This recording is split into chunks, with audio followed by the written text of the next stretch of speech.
Bien, a modo de recordatorio, ustedes saben que la glándula tiroides tiene dos tipos de células principales desde el punto de vista funcional. Tenemos las células foliculares, que es donde se sintetizan y secretan las hormonas tiroideas, como la T4 y la T3, y también se sintetiza una gran proteína que es la tiroglobulina. Y también tenemos las células C, llamadas así porque sintetizan calcitonina, o también llamadas parafoliculares, que están a la periferia de las células foliculares. Bien, ahora tenemos que hacer un repaso de que cómo hacemos la evaluación diagnóstica de esos nódulos tiroideos que tanto nos preocupan de que no sean malignos. Toda evaluación diagnóstica últimamente no debe olvidar que los nódulos tiroideos pueden significar también una anormal función tiroidea.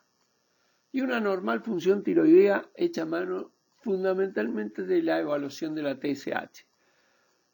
Y es la que actualmente se pide inicialmente, ya que permite descartar u orientar de inmediato una disfunción tiroidea, ya que niveles bajos o indetectables de TSH en la evaluación de un bocio nodular sugiere la presencia, ya sea de un adenoma autónomo funcional tiroideo o un bocio multinodular tóxico. O sea, tenemos que ir a descartar que tenga un Graves, por ejemplo. Bien, pero también la TSH la podemos encontrar elevada y sumarle títulos de anticuerpos tiroglobulina o anti-TPO que también estén positivos o elevados, fuera de lo normal. Y eso indica una tiroiditis linfocítica que es muy común llamarla Hashimoto, hipotiroidismo Hashimoto, que puede presentarse como un nódulo. Ahora, es tentador medir valores de tiroglobulina inicialmente ante un nódulo.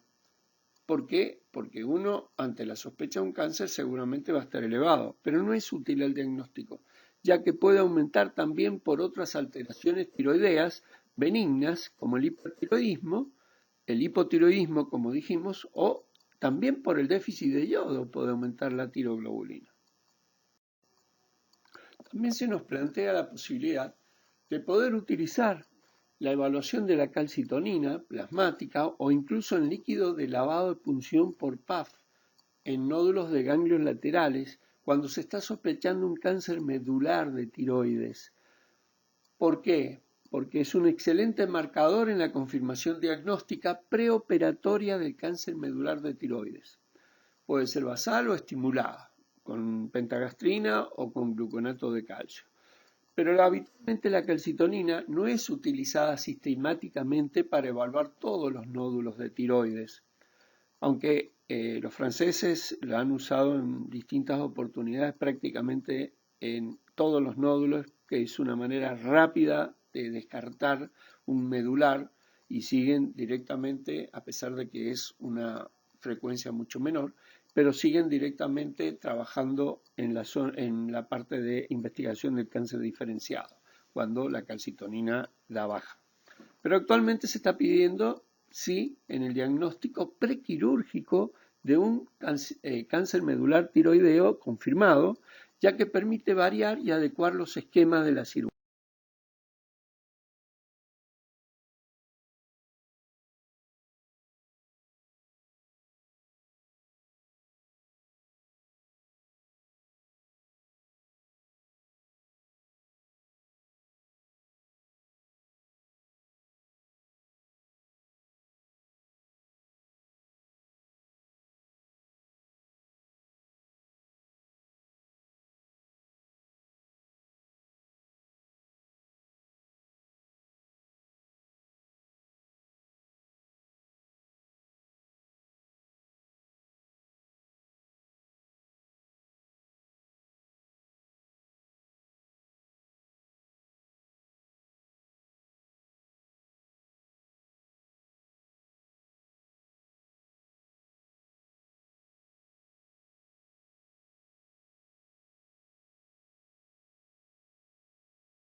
Bueno, el sistema Bethesda es un sistema que se creó para darle una homogeneidad a la información de la citología, porque había una gran variedad de interpretaciones y era muy aleatoria los conceptos que se podían dar respecto al informe de una citopatología. Entonces se crea el sistema Bethesda de amplísima de uso. Pero fíjense ustedes que en el año 2009 estaban las guías de la ATA, que es la Asociación Americana de Tiroides, que utilizaba el uso de una clasificación citológica en 4 niveles para tiroides. Pero ya se corrige en las recomendaciones de 2015, ya se aplica el sistema Bethesda. Se usa un sistema de clasificación de citología Bethesda de 6 niveles, que es el que ustedes tienen acá presentado en la diapo. ¿Para qué? Para estratificar mejor la probabilidad de malignidad para pacientes con citología indeterminada. Entonces, ese es un sistema de amplísima aplicación que muestra una precisión general que indica que representa un sistema de notificación confiable y válido, tal cual se lo define. Tienen ustedes la cita bibliográfica para ampliarse.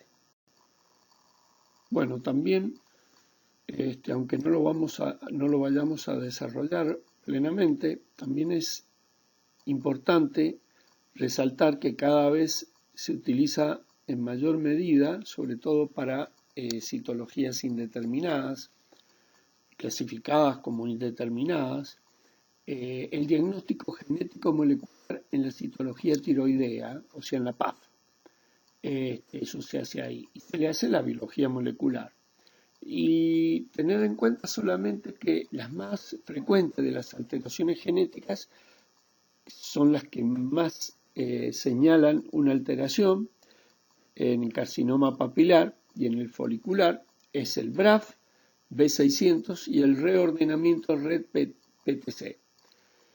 También mutaciones del promotor TER y mutaciones de TP53. Bueno, todo eso ustedes tienen la bibliografía, no es para desarrollarlo en este caso, solo recordárselos respecto al diagnóstico molecular en la PAF.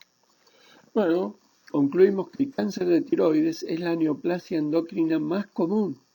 Más del 90% de los cánceres primarios de tiroides son tipo papilares o foliculares diferenciados. El cáncer de tiroides está clasificado en 5 tipos mayores: papilar, folicular, medular, anaplásico y linfoma tiroideo. Nos vamos a referir en esta clase solamente al diagnóstico y seguimiento de lo que hace al papilar, folicular y al medular. Recordar que la mayoría de los tumores tiroideos crecen lentamente a través de los años, pero unos pocos crecen más rápidamente y son muy agresivos, letales y tienen una alta tasa de mortalidad. Bueno, entonces para comenzar con esos 3 principales cánceres de tiroides que vamos a tratar, nos vamos a referir ahora al papilar y al folicular, que están en las células foliculares.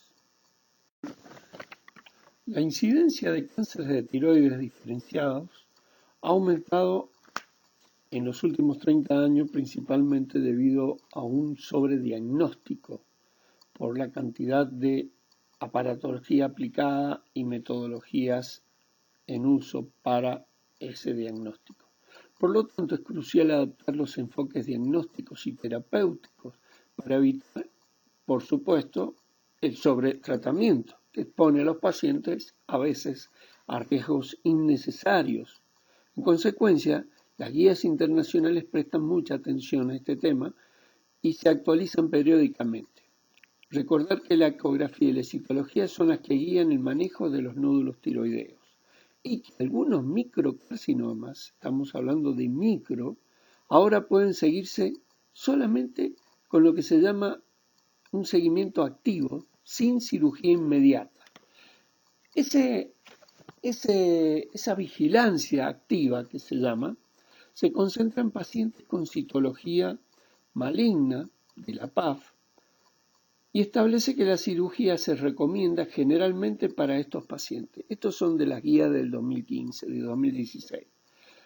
Y esto significó un cambio sutil, porque el significado de la recomendación en las pautas del 2009 solamente decía que se recomienda la cirugía. Y ahora se recomienda, pero generalmente.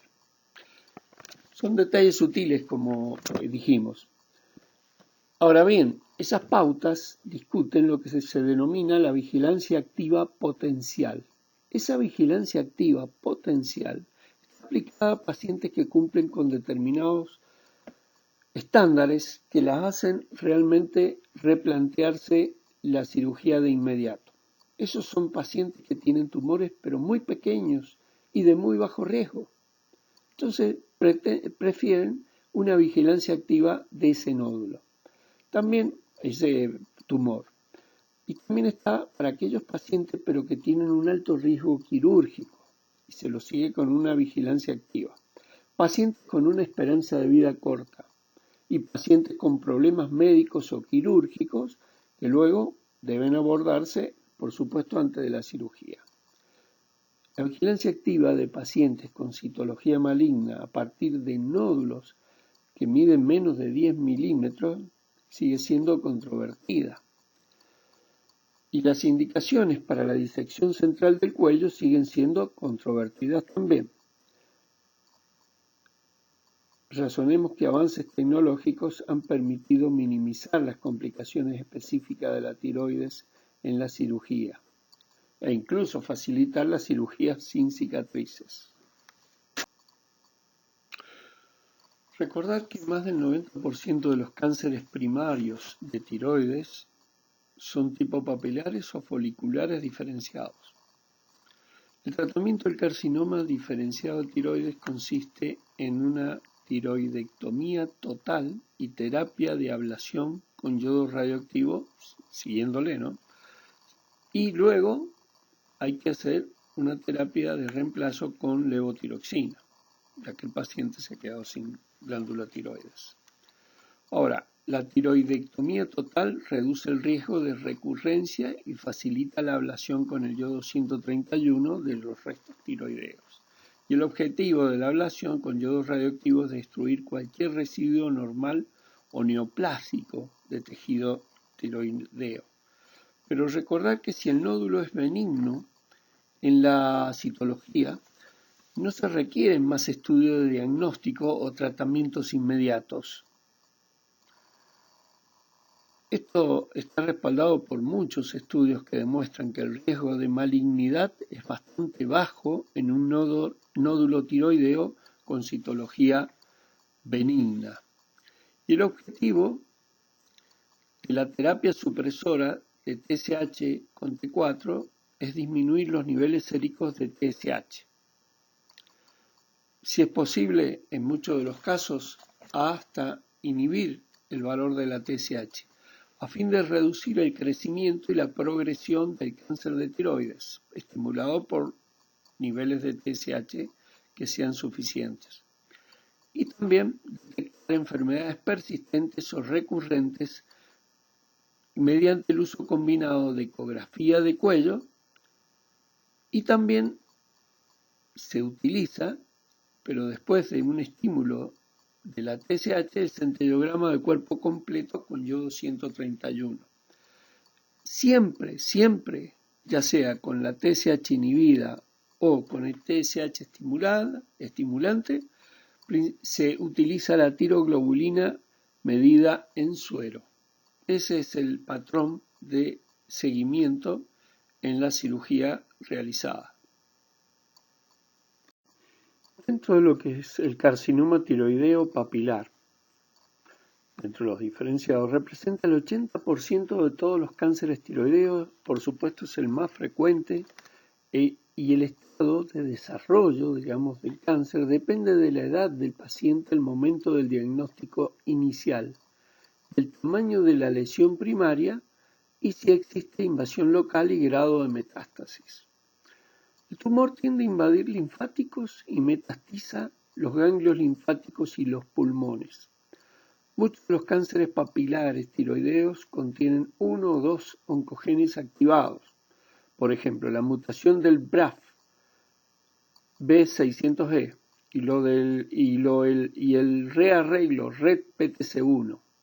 El BRAF, existiendo mutaciones en el BRAF B600E, esa mutación está asociada con un mal pronóstico. Bueno, cuando nos referimos al carcinoma folicular diferenciado, también representa una frecuencia mucho menor, el 10% de todos los cánceres tiroideos, y es relativamente, el otro era el 80%, el papilar, y es relativamente el folicular, es más común en países con una deficiencia de yodo. Mendoza incluido tiene una frecuencia mayor de la aparición de los foliculares que de los papilares. Es levemente más agresivo que el cáncer papilar. Los ganglios linfáticos cervicales afectados es menos común, pero las metástasis a distancia son más frecuentes comparado con el cáncer papilar de tiroides. El carcinoma de células Hurtle es una variante más letal del carcinoma folicular. Bueno, esta diapo solo intenta resumirles que estos cánceres diferenciados de tiroides, el papilar y el folicular, se originan y se desarrollan en células foliculares.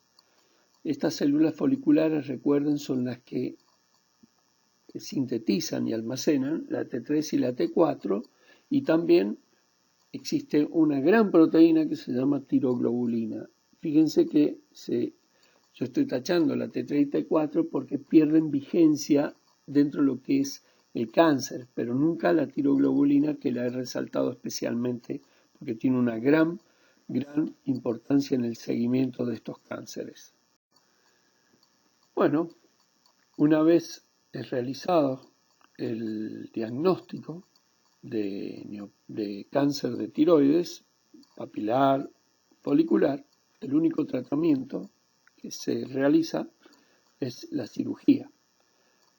Y luego viene la competencia de esta charla, que es el seguimiento post el tratamiento. El diagnóstico ya lo hemos visto, ahora nos vamos a abocar en el seguimiento en procura de ¿qué?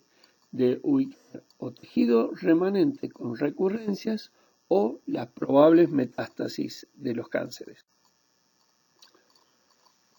En la mayoría de los pacientes con cáncer diferenciado, el tratamiento inicial consiste en tiroidectomía total.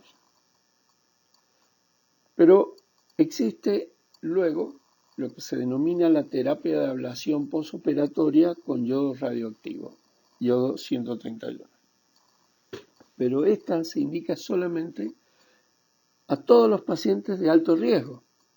Sin embargo, existe un desacuerdo en cuanto a su indicación y la dosis en los pacientes de riesgo bajo e intermedio. Allí les pongo la cita bibliográfica donde ustedes pueden ampliar estos conceptos. ¿Por qué? Porque, por ejemplo, están basados en el análisis de la guía de la ATA, de la Asociación Americana de Tiroides, del año 2016, donde hay una recomendación donde básicamente sugiere que la ablación remanente con yodo radioactivo no se recomienda de manera rutinaria, sobre todo para pacientes con diferenciado de tiroides que tienen un riesgo bajo de sufrir enfermedad recurrente o persistente.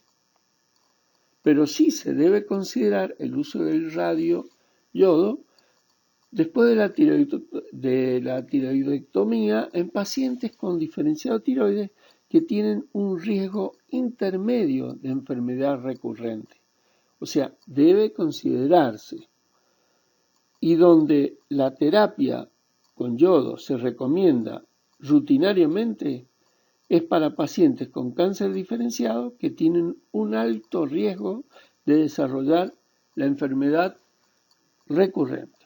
Y respecto de la dosis, ellos consideran que la ablación remanente se debe hacer con una menor actividad administrada de yodo, es decir, 30 milicurie. y reservando mayores actividades administradas, ¿no es cierto?, de yodo en aquellos pacientes que reciben el yodo radioactivo para una terapia ablativa. Ahora bien, luego de la cirugía, el paciente se queda sin tiroides y es necesario una terapia de sustitución o supresión con levotiroxina. ¿Por qué? Porque no tiene tiroides. Pero en esto ha surgido una controversia inesperada, porque generalmente en el cáncer diferenciado, teniendo en cuenta que la TSH es un estimulante del crecimiento y desarrollo del cáncer, el problema es que hubiera metástasis o tejido remanente que van a ser estimulados. Pero en esas guías del año 16 dicen que no se necesita usar la supresión completa de TSH con levotiroxina en muchos pacientes con cáncer diferenciado, especialmente aquellos que han logrado ya una excelente respuesta a la cirugía, fundamentado en los valores de la tiroglobulina, en el seguimiento. Y que la supresión casi completa de TSH se recomienda en pacientes donde hay una respuesta incompleta a la cirugía. Y en el grupo más común de pacientes, y esta es la parte más controversial de lo que se dice, y que hay que ver cuánta gente lo va a aplicar, es que en el grupo más común de pacientes, que son los que tienen enfermedad de riesgo bajo o riesgo llamado intermedio, y a su vez una respuesta excelente subsiguiente a la cirugía, la TSH no necesita ser suprimida y puede mantenerse en un rango de referencia bajo, que es de 0,5 a 2. Es una conclusión muy contraria a lo que habitualmente se ha sostenido y va a costar su aplicación por el riesgo y el temor lo repito, al estímulo que hace la TSH al tejido tiroideo. Y lo que se está buscando es que si hay metástasis que no se activen, o si hay tejido remanente neoplásico que no se active. Bueno, con este enfoque de tratamiento, la mayoría de los pacientes tienen un pronóstico excelente con una esperanza de vida normal, pero no todos. En algunos pacientes, la enfermedad persistente está presente después de la terapia inicial o la recurrencia de la enfermedad se detecta durante el seguimiento. El seguimiento post el tratamiento de la tiroidectomía e incluso de la ablación o del tratamiento con yodo radioactivo post cirugía se basa fundamentalmente en la determinación de la tiroglobulina sérica y también ecografía cervical del cuello. Esos son los dos patrones en el seguimiento del cáncer diferenciado. Bueno, nosotros en esta clase nos vamos a abocar exclusivamente a la aplicación de la determinación de tiroglobulina sérica como marcador en el seguimiento del cáncer diferenciado de tiroides. El diagnóstico de metástasis o tejido neoplásico remanente en el seguimiento del cáncer diferenciado utiliza la tiroglobulina sérica altamente sensible, incluso durante la terapia con levotiroxina, donde hay una inhibición de la secreción de la TSH, y esto es de aplicación mundial. Esto en el mundo se lo hace a través de la tiroglobulina sérica. Bueno, vamos a hacer un pequeño repaso de que la tiroglobulina es una gran glucoproteína que los tirocitos, o sea, las células foliculares, sintetizan y liberan en la luz de los folículos tiroideos. La producción de tiroglobulina es estimulada por TSH o por deficiencia o exceso de yodo intratiroideo y la presencia también de inmunoglobulinas estimulantes de la tiroides cuando existe el Graves, el hipertiroidismo. La tiroglobulina, que contienen residuos de tirosina que son yodados, utilizando tirosina oxidasa en forma de monoyodo y diyodotirosina y que luego forman la T3 y T4. Les recuerdo que la tiroglobulina se ha establecido como el marcador tumoral bioquímico primario para pacientes con cáncer diferenciado de tiroides. Mediciones de tiroglobulina sérica, la ecografía de cuello y de vez en cuando el centellograma yodo 131 con yodo 131 de cuerpo completo se utiliza en el seguimiento de pacientes con cáncer diferenciado de tiroides. La tiroglobulina se puede medir durante la terapia con T4 o bien sin esa terapia, o sea, después de la estimulación de la TSH, ya sea mediante la abstinencia de la hormona tiroidea o el uso de TSH recombinante humana que logran estimular a través de un aumento de la TSH a lo que pudiera ser un tejido remanente o metástasis para producir tiroglobulina, que es la que vamos a medir. Bien, el valor de tiroglobulina en suero postoperatorio es un factor pronóstico importante que se utiliza para guiar el manejo clínico del paciente y es la herramienta más valiosa en el seguimiento a largo plazo de pacientes con cáncer diferenciado, así como la importancia clínica del tiempo de duplicación de tiroglobulina sérica.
La tiroglobulina y anticuerpo antitiroglobulina en pacientes con supresión por la levotiroxina, por la medicación, generalmente se miden cada 3 a 6 meses durante el primer año después de la cirugía. Para los pacientes con tiroidectomía total y ablación con yodo radioactivo, la tiroglobulina no estimulada debe ser menor de 0,2 nanogramos por mililitro y la tiroglobulina estimulada por la TSH menor de 1 nanogramo por mililitro, en ausencia de anticuerpos antitiroglobulina del paciente interferentes. La ecografía del cuello se realiza a intervalos de 6 a 12 meses, según la estratificación de riesgo del paciente.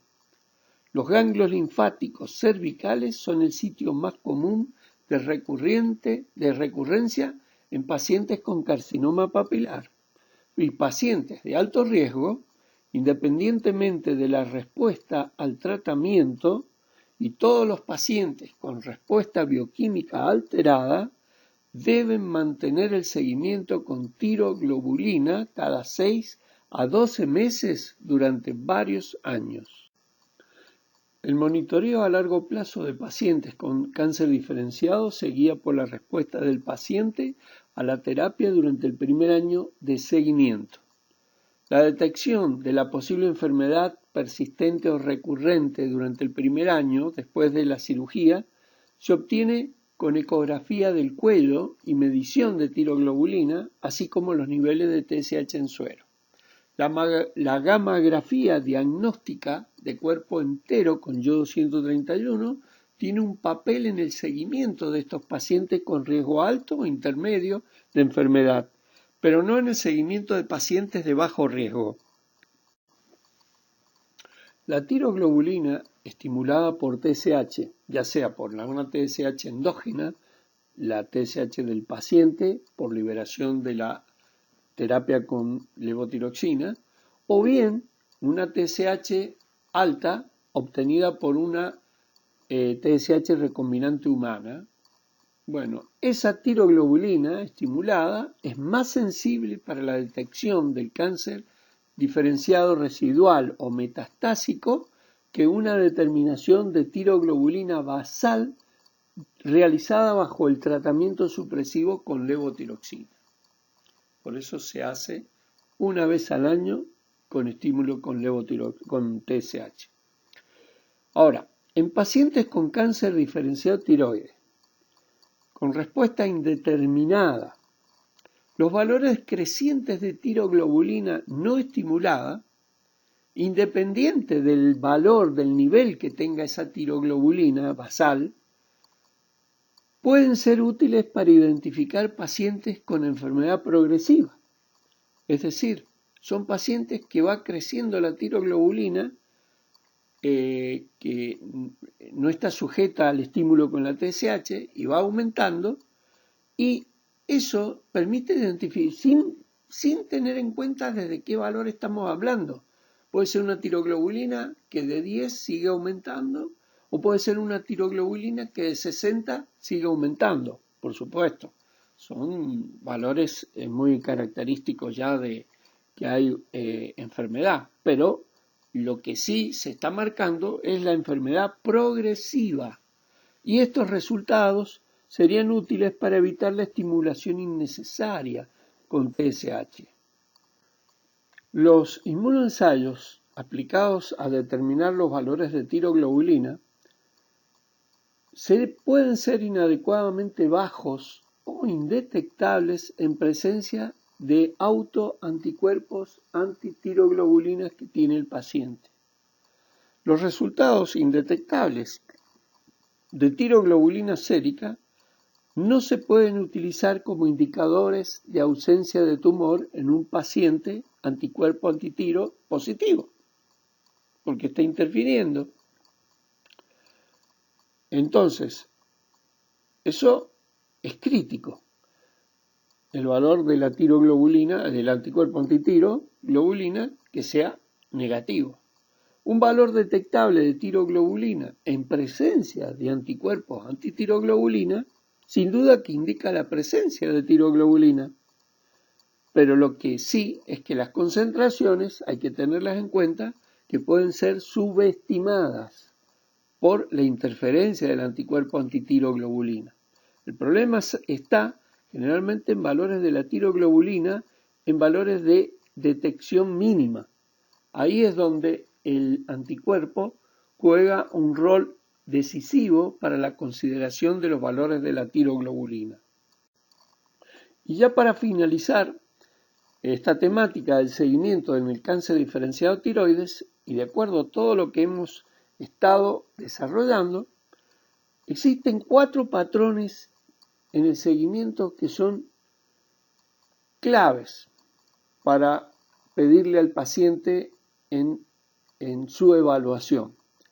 Por supuesto que el marcador por excelencia, que no puede faltar, es la tiroglobulina, porque es el marcador realmente de la posibilidad de que haya metástasis o tejido remanente, ya que al no ver tiroides no tiene por qué haber tiroglobulina.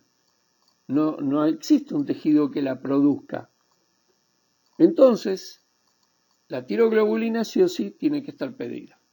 Pero ya estuvimos hablando de la interferencia de los anticuerpos anticuerpos tiroglobulina del propio paciente. También hay que pedirlos.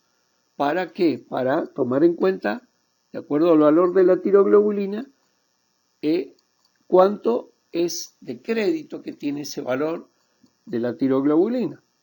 También hablamos de la TSH y que juega un rol de estímulo al crecimiento y desarrollo del cáncer en esa metástasis o tejido remanente.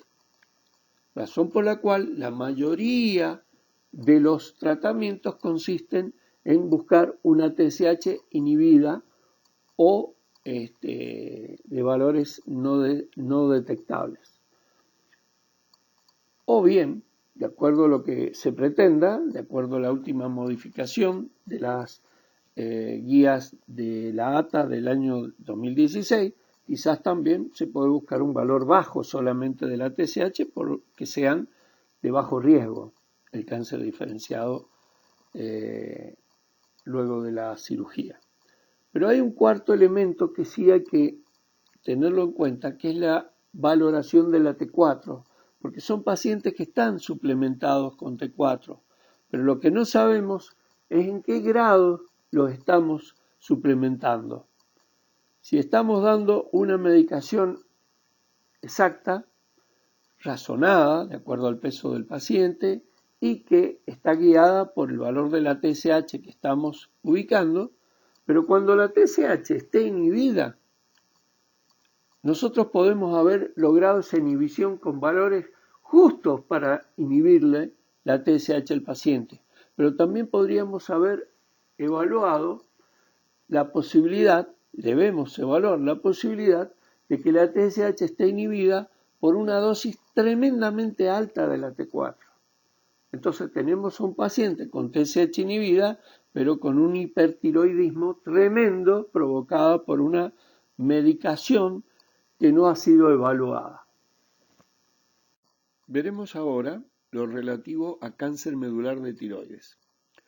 El cáncer medular de tiroides es un tipo raro de tumor neuroendocrino que surge de las células parafoliculares o células C de la glándula tiroides.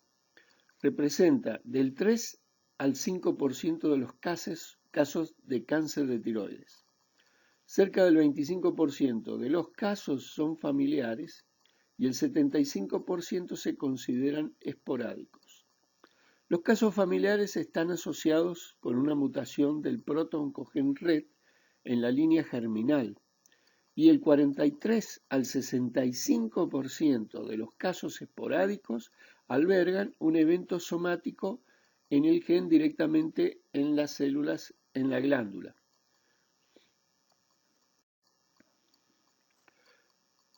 Como ya se dijo, se desarrolla el cáncer medular en las células C de la tiroides y junto a las células foliculares constituyen las dos principales células funcionales de la glándula.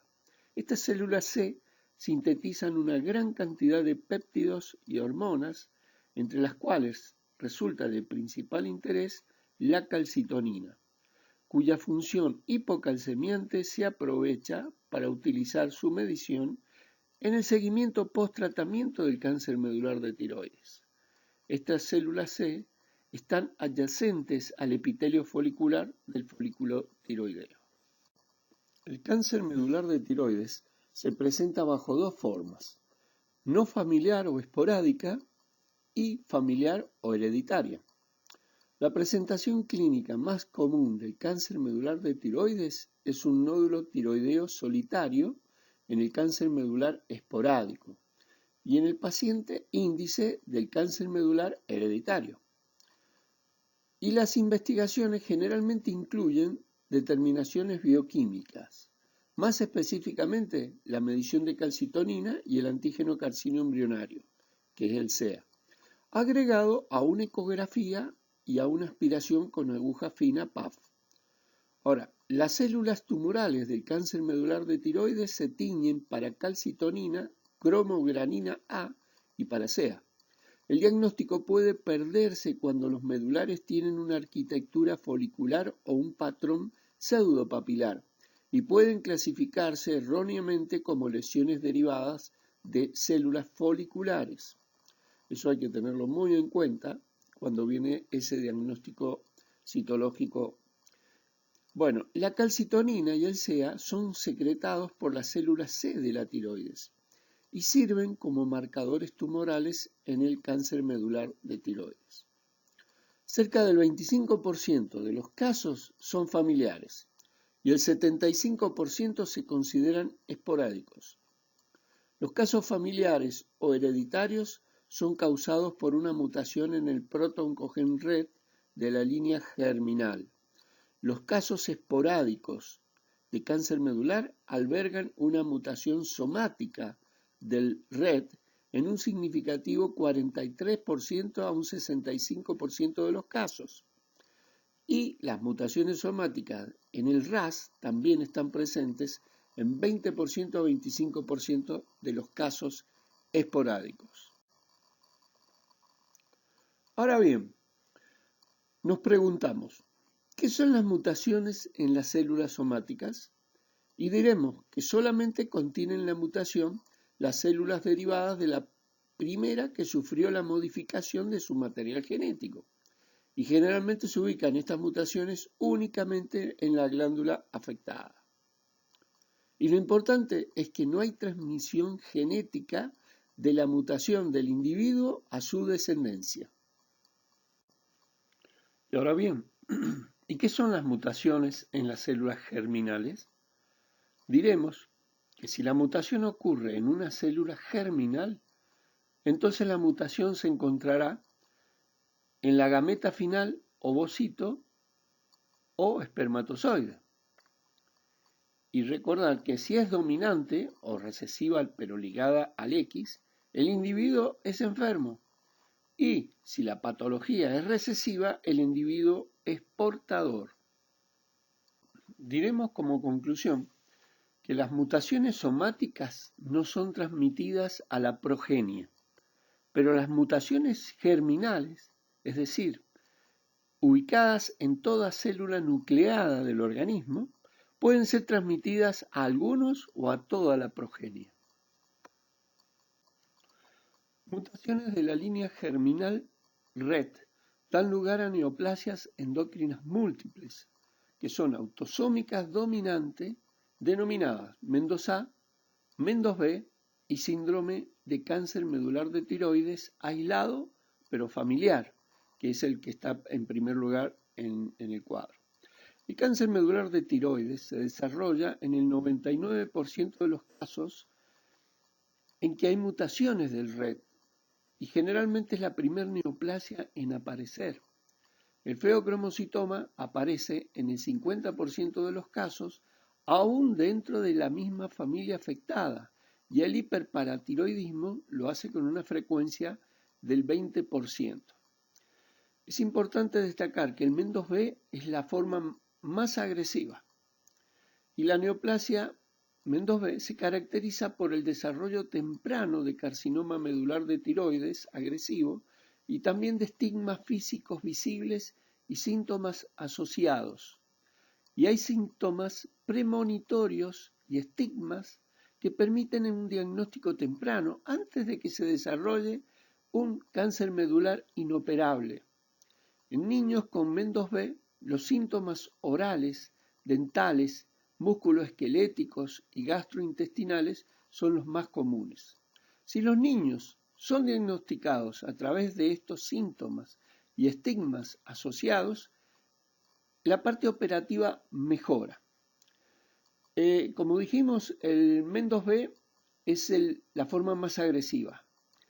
Luego sigue el MEN2A y la forma más leve es el carcinoma medular aislado y que no está asociado a otra neoplasia.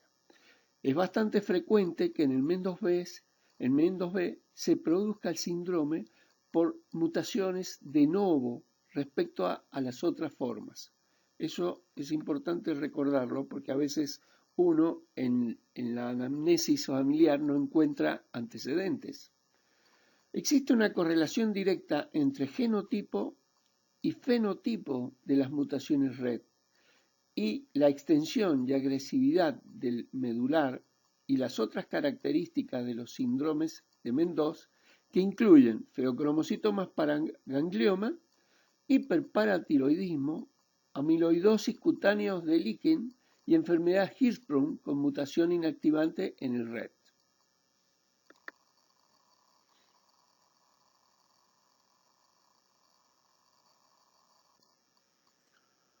Llegamos a la definición actual que en el cáncer medular hereditario, importante porque afecta en forma dominante a las familias que presentan una mutación del RET proto-oncogen en su línea germinal, para ese cáncer hereditario, para su investigación nos apoyamos en dos principales fortalezas o pilares: la biología molecular del RET y en la determinación de la calcitonina basal, o mejor, la calcitonina estimulada.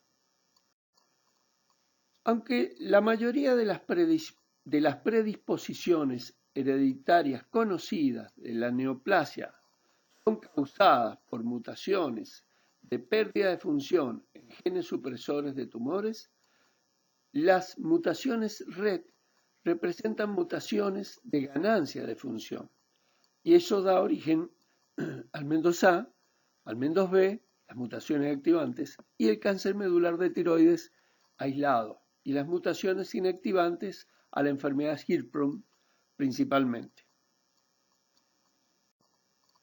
La proteína RET es un receptor de tirosinquinasa conocido por impulsar el crecimiento y la diferenciación en los tejidos que surgen de la cresta neural. La proteína RET, que es originada por ese gen, RET, comprende un dominio de unión a un ligando extracelular, un solo dominio transmembrana e intracelularmente dos subdominios de tirosinquinasa, TK1 y TK2. La mayoría de las mutaciones de la línea germinal en el síndrome de MEN2A y el cáncer medular de tiroides aislado son atribuibles a mutaciones en el dominio extracelular que es muy rico en cisteína. Se activa el RET al unirse a su ligando y da como resultado la dimerización del RET, una autofosforilación cruzada y la fosforilización del sustrato intracelular con activación de la vía de señalización intracelular. Se han informado más de 100 mutaciones distintas del RET hasta la fecha, y hay dos sitios llamados calientes que corresponden a los codones 634 para el MEN2A, con casi el 85% de frecuencia, y el 918 para el MEN2B, en aproximadamente el 98% de frecuencia. Nosotros tuvimos todas familias con mutación 634 y solo uno, que provenía de Galvez, de la provincia de Santa Fe, tenía la mutación ubicada en el codón 611. En la búsqueda de aplicar la investigación molecular del RET proto-oncogen, informada a fines del 93, exactamente en diciembre del 93, en Mendoza, ya en el año 1994, comenzamos a utilizar una técnica molecular que era solamente lo que podíamos aplicar en ese momento. Para ello, utilizamos sangre entera para extraer del núcleo de los glóbulos blancos el DNA del paciente índice de cada familia. O sea, el índice era el que sí o sí tenía el cáncer medular familiar. Luego, ese DNA era incubado con los primer que permitieron luego, por amplificación por PCR, obtener sectores multiplicados de los exones sospechosos del RET. Esos trozos de DNA cortado por elección según los primers, eran sometidos a enzimas de restricción, ya que la alternativa más moderna, que eran los secuenciadores, no teníamos. Esas enzimas aplicadas se elegían según la mutación que se podía encontrar y cortaban según si había o no mutación en el red. Y lo hallado como mutación en el codón, en ese siguiente índice, aplicaba luego para toda la familia. Por ejemplo, esta es una muestra referida al sitio caliente, que ya dijimos el codón 634 del MEN2A. Luego del proceso referido por la técnica de biología molecular, se observa que se podían utilizar estas tres enzimas de corte que encontraban los sitios de restricción según la mutación y la base sustituida. Esos productos de DNA cortados por los primers y multiplicados a su vez por PCR y luego puestos en digestión con enzimas de restricción, ¿podrán ser cortados o no? Por supuesto, será la hebra de DNA mutada la que se cortará con la enzima de restricción seleccionada, y la otra hebra del sujeto investigado, que es sana, no se cortará. Por ello, observamos en la corrida electroforética mostrada del producto de la digestión que en los sujetos afectados por la mutación habrá dos líneas del DNA. Una hebra sin corte será la línea de menor recorrido y apenas abajo otra línea de la hebra cortada en dos trozos, y esa corresponde al trozo de DNA más largo del corte, que se pierde la parte de menor, el trozo menor, y es el de menor peso molecular, se pierde en la corrida electroforética hacia abajo y por eso no figura. Y donde existe el corte será mutada la hebra, y donde no hubo corte es la hebra del paciente que estaba sana. Es dominante en una sola hebra. Mientras el sujeto sin mutación, las dos hebras son sanas y por lo tanto no son cortados y presentan una sola línea electroforética, que es la azul. Ahora bien, como dijimos, establecido el diagnóstico molecular, el próximo paso es el tratamiento. Y este es por cirugía que se llama profiláctica, porque en el mejor de los casos debe realizarse antes del desarrollo del cáncer medular, pero a sabiendas de que se va a desarrollar. Por eso hay que actuar. El problema es que es difícil especular con el tiempo, porque la espera puede significar la aparición de un microcarcinoma y probables metástasis. Pero es muy importante asegurar la no existencia del desarrollo de otra neoplasia asociada, que complicaría gravemente la cirugía, y que es el feocromocitoma. O sea, es mandatario descartar el desarrollo del feocromocitoma antes de la cirugía profiláctica. Es decir, sistemáticamente hay que descartar el feocromocitoma asociado y recordar que en el MEN2A y MEN2B el feocromocitoma puede cursar con síntomas moderados o incluso ausentes. Por lo tanto, las pruebas bioquímicas con catecolaminas, metanefrinas fraccionadas en orina de 24 horas o metanefrinas libres en plasma confirman el diagnóstico. Los pacientes se optimizan con una hidratación adecuada para mantener su volumen intravascular y se inicia la medicación antihipertensiva apropiada para un control óptimo de la presión arterial. Los factores que influyen en el enfoque quirúrgico del feocromocitoma incluyen los resultados de las pruebas genéticas de la línea germinal, el tamaño del tumor, el índice de masa corporal, experiencia del cirujano y la probabilidad de malignidad. El alcance de la adrenalectomía se basa en los hallazgos genéticos de la línea germinal. Pacientes con síndromes como von Hippel-Lindau o la neoplasia endocrina múltiple tipo 2, que es la que venimos viendo del cáncer medular, se benefician con la adrenalectomía con una preservación cortical para evitar el reemplazo crónico de esteroides y el riesgo de crisis de Addison. Cirugía muy complicada. Dijimos, luego del diagnóstico sigue la cirugía, pero es profiláctica. Eso plantea un dilema. ¿Cuál es el tiempo preciso para realizarla? Ese fue un dilema mundial. ¿Cuándo es el tiempo propicio para proceder al tratamiento, a la cirugía profiláctica? Y lo resolvieron los referentes mundiales en el tema, que para ello elaboraron unas guías para referenciar el procedimiento. Eso ocurrió en el año 2001, esas guías. Y ellos pudieron determinar o aconsejar en esa guía que niños con mutaciones agresivas, que son las que se ubican en el exón 16 o exón 15, son las clasificadas de alto riesgo de presentar la forma agresiva del cáncer medular, es el MEN2B, y serán tiroidectomizados en los primeros 6 meses de vida y preferentemente en el primer mes de vida.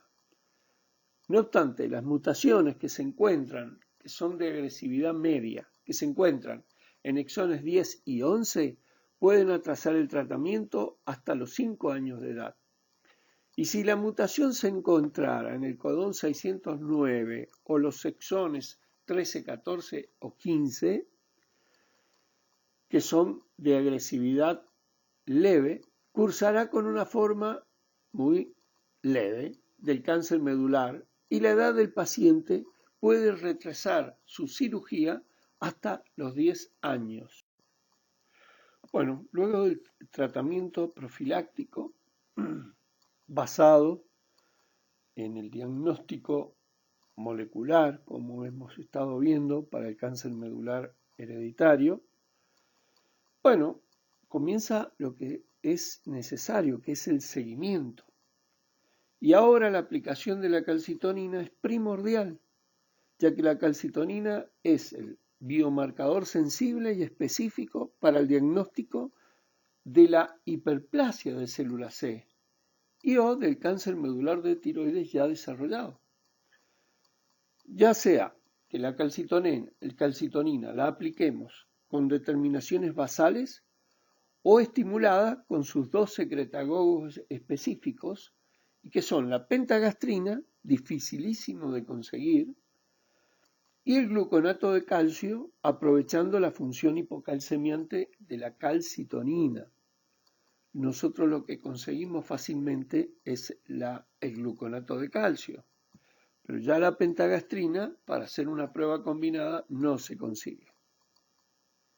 Bueno, como dijimos, la calcitonina es el biomarcador más sensible para el diagnóstico, para la planificación quirúrgica, porque los niveles preoperatorios de calcitonina se correlacionan con el tamaño del tumor y la etapa de su desarrollo, para el manejo posoperatorio, que sería en el seguimiento, y el pronóstico de individuos con cáncer medular de tiroides en función de la respuesta que se obtiene en las pruebas de estímulo. El SEA también se lo utiliza, pero no es el buen marcador de seguimiento para ver el crecimiento. Solamente se pone en evidencia y es importante cuando ya la curva de estímulo de la calcitonina comienza a aplanarse. Entonces ahí el SEA es importante, pero como pronóstico, junto a los valores de la curva de calcitonina. Ahora quiero mostrarles curvas representativas a muestras de la calcitonina estimulada que obtuvimos por años de aplicación.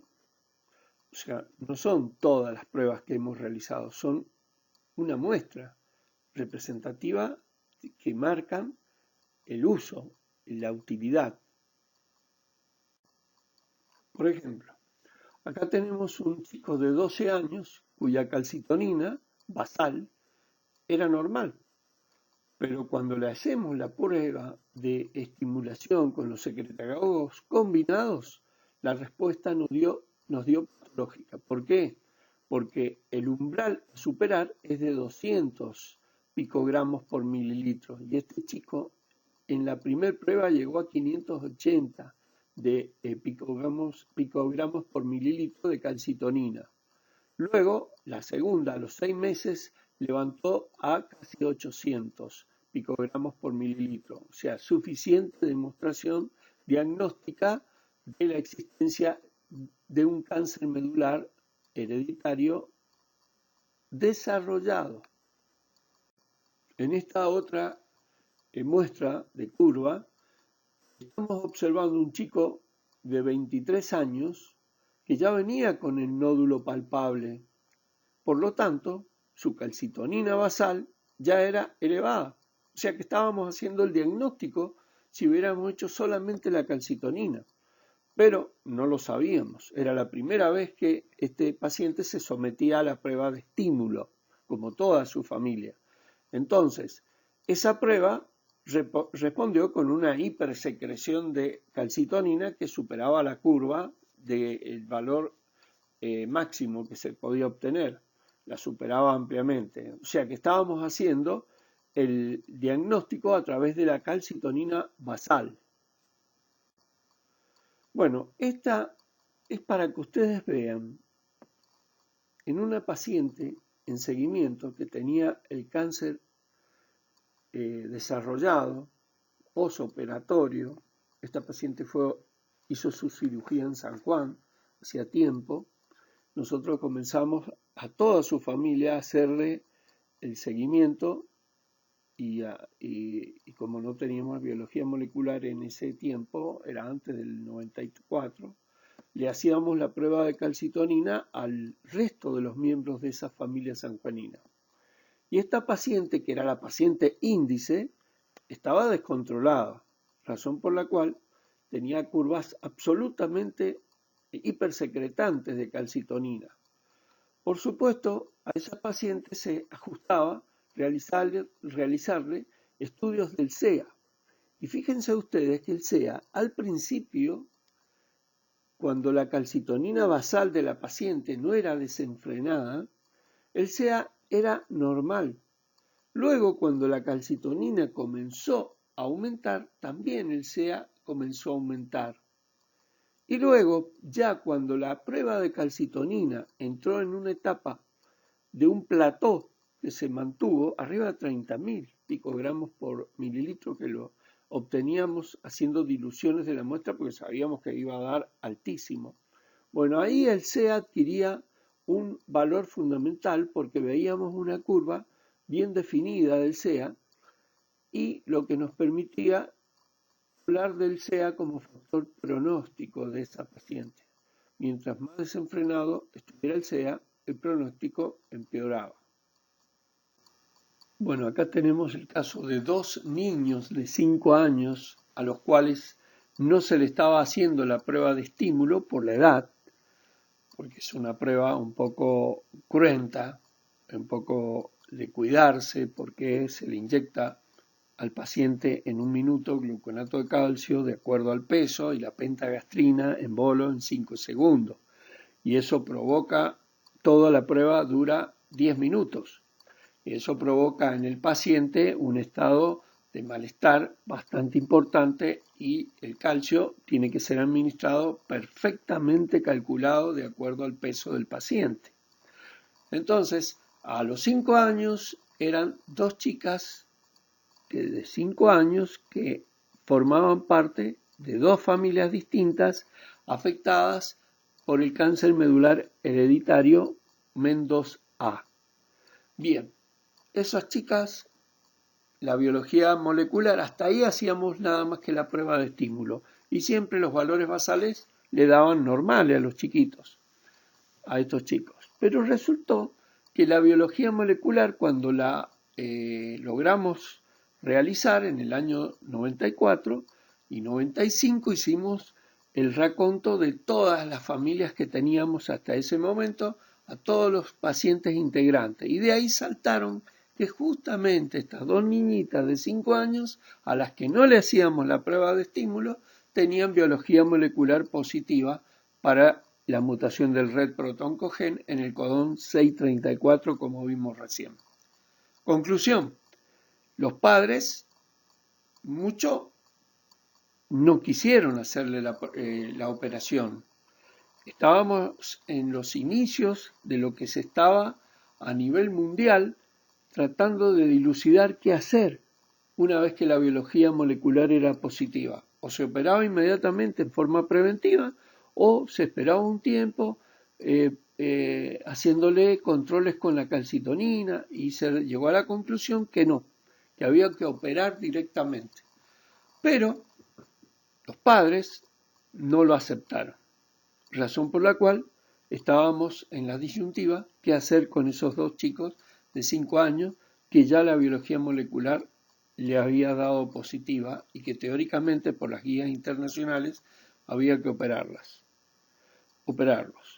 Bien, se logró convencer a los padres que en vez de la operación, que fuéramos testeando cuál era el resultado de la prueba de estímulo con calcitonina, que ellos mismos se los sometía, incluso se los seguía sometiendo para el control del seguimiento post cirugía de esos dos padres afectados. Conclusión: a estos chicos se comienza a hacerle la prueba de calcitonina. Fíjense el paciente A. El paciente A, en las pruebas que le logramos hacer, 3, ellos comienzan siempre con el valor basal absolutamente normal. Pero fíjense cómo a medida que fue pasando el tiempo, fue creciendo la respuesta del paciente chico, tenía 6 años, ya en ese momento, y la primera vez que se las hicimos, dio un valor apenas arriba de 100, y luego aumentó un poco más, y luego llegó a 180. Ahí el padre, antes que pasara el umbral de 200, decidió que a la nena se la operara. Esa chiquita fue operada. Su operación, su histología, terminó dando que tenía un microcarcinoma con hiperplasia de células C y no había pasado el umbral de 200 por calcitonina. La otra chiquita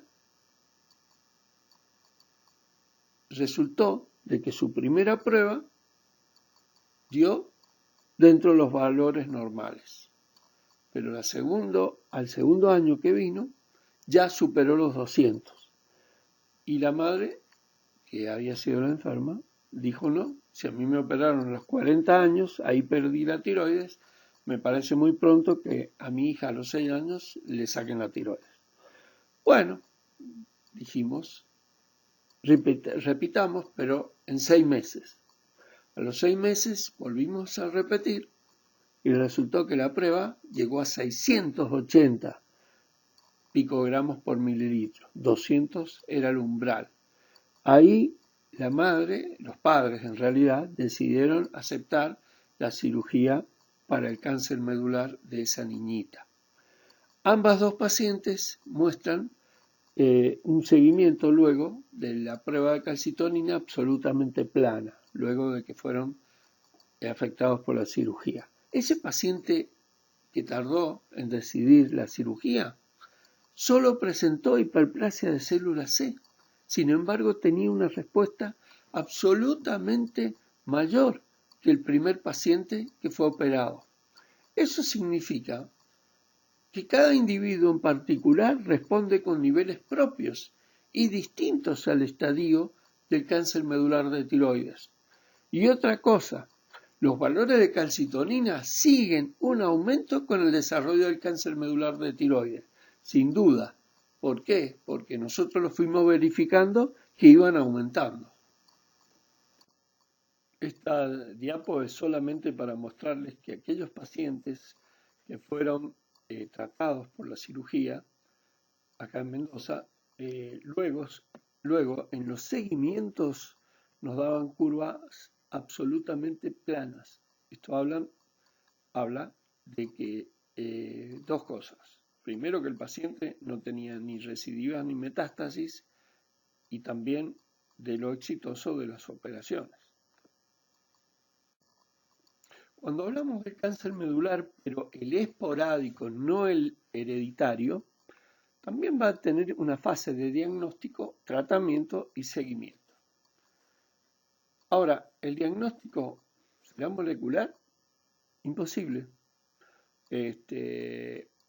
No obstante, ahora actualmente se aplica para descartar posibilidades de mutaciones que no hayan sido detectadas de los exones donde se presenta levemente la enfermedad, solamente a título de descarte. Pero a lo que clasificamos como esporádico, la parte molecular no tiene aplicación en este caso. Quiere decir que todo se hace a través de la calcitonina, incluso para el diagnóstico a nivel de nódulo. Bueno, importante que recordemos, el cáncer medular de tiroides esporádico generalmente se detecta como un nódulo tiroideo palpable en el paciente que lo presenta. No estoy hablando de un paciente índice de una familia afectada, que pudiera llegar a ser si uno sospechara y lo confirmara a través de la biología molecular. Pero estamos hablando de la aplicación de la calcitonina. Generalmente todo paciente con nódulo palpable de cáncer medular tiene niveles de calcitonina sérica basal muy elevada, que hace no práctico el uso de la calcitonina estimulada para confirmar, ya que la estimulación de calcitonina como diagnóstico debe ser reservada solo para familias sospechosas de tener el MEN2 y cuando no se dispone del screening molecular. Y además es indispensable en el seguimiento del paciente tratado por cáncer medular de tiroides. Y ya para finalizar, les muestro nuestra experiencia en el dosaje de calcitonina en sujetos con nódulos. Y para descartar el cáncer medular de tiroides se le hizo la calcitonina basal en sangre. Todos eran adultos mayores de 40 años y los valores obtenidos nos ofrecieron dudas de que era un cáncer medular ese nódulo. Dos con PAF que informaban dudas con cáncer folicular y todos dieron valores superiores a 2000 picogramos por mililitro cuando el valor normal es hasta 10 picogramos por mililitro. Bueno, recuerden que estos dos temas, el cáncer diferenciado tiroides y el cáncer medular de tiroides, tanto el medular como el esporádico, desarrollado, tienen al final, luego de esta diapo, una cantidad de bibliografía que ustedes pueden consultar. Son papers, no libros, que son fáciles de bajar en el PubMed y poderlos imprimir o leer y que les va a servir para ampliar conocimientos o dudas que es imposible desarrollar plenamente en una clase en un tiempo acotado. Gracias.